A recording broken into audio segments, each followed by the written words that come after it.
Hi everyone, I'm Maria Druska and this is my first video of daily vlog about the life during the war and current situation in Ukraine.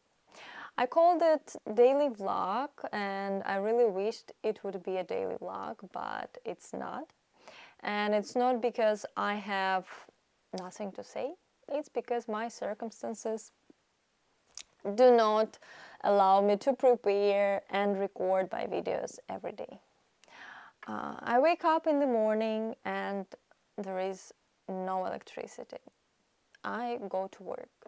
Because of my job, I often stay there until late. I come back home and there is no electricity. It turns on now for about 2 hours a day, when normally I'm not at home, of course. And then it turns on back at night when I'm sleeping. About the life without electricity, I will record another video soon, but as of today, and as basically every day, there is so much news that unlikely I will cover all of them, but I will mention the main points. So, after reading various articles and posts from analysts, official reports from the general staff of the armed forces of Ukraine, warnings from the governmental officials, and information from my own sources, we all know that there is a very high threat of the massive missile attack from Russia that will happen very soon. We were actually expected it today, and we did have air raid sirens, but turned out Russian fighter aviation just either did some so-called training or they just did a false try. But all their preparation that have been done before clearly shows that if not today, tomorrow or the next days, they are going to launch massive missile attack.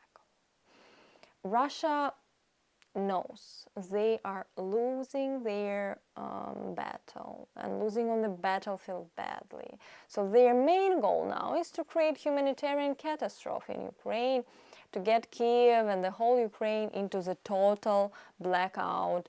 People won't have food to eat, people won't have electricity, water, they will freeze to death here, or if not, they want, Russians just want to sow panic. They want to cause another waves of refugees to Europe. And, Russians working very hard on propagating the narrative about Europe and the West are getting tired or already got tired of us Ukrainians. They will shut their borders and no one let any refugees in. By the way, guys, if you got tired of me or my people, please leave the comment below. Anyway, if it's not called being terrorists, then I don't know what it is. If you ask me how it feels, how it feels when in a few hours or tomorrow you might get bombed, I'm not quite the right person to reply this, because due to my work every day I'm in this environment and informational space that probably my brain got used to this and does not proceed this information as the regular citizen would.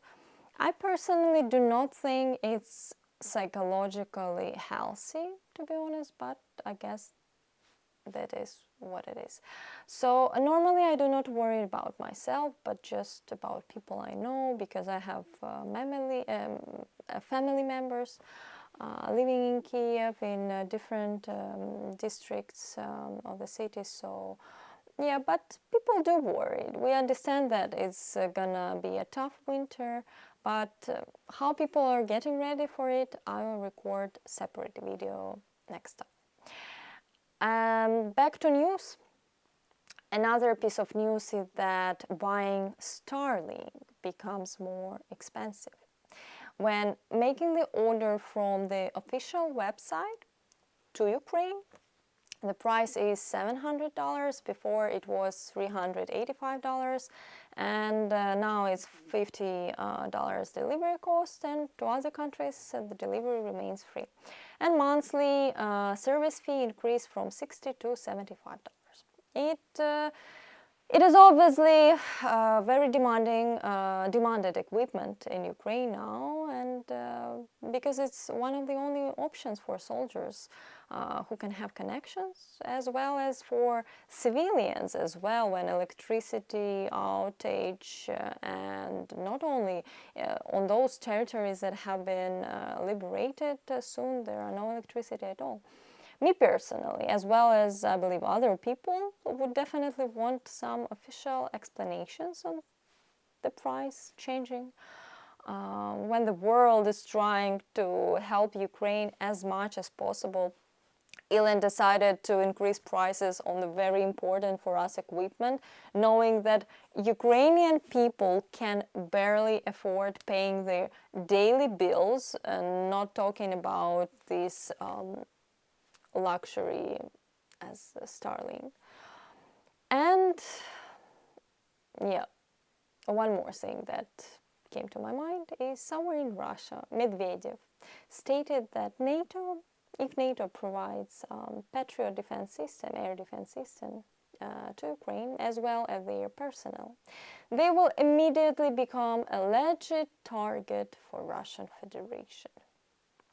Well, let's keep an eye on the developing on his rhetorics, and hopefully NATO will respond to the threats of this insane man. Anyway, I'm preparing for another day at war. I wish you stay safe and never get to experience the war in your life. And Slava Ukraini!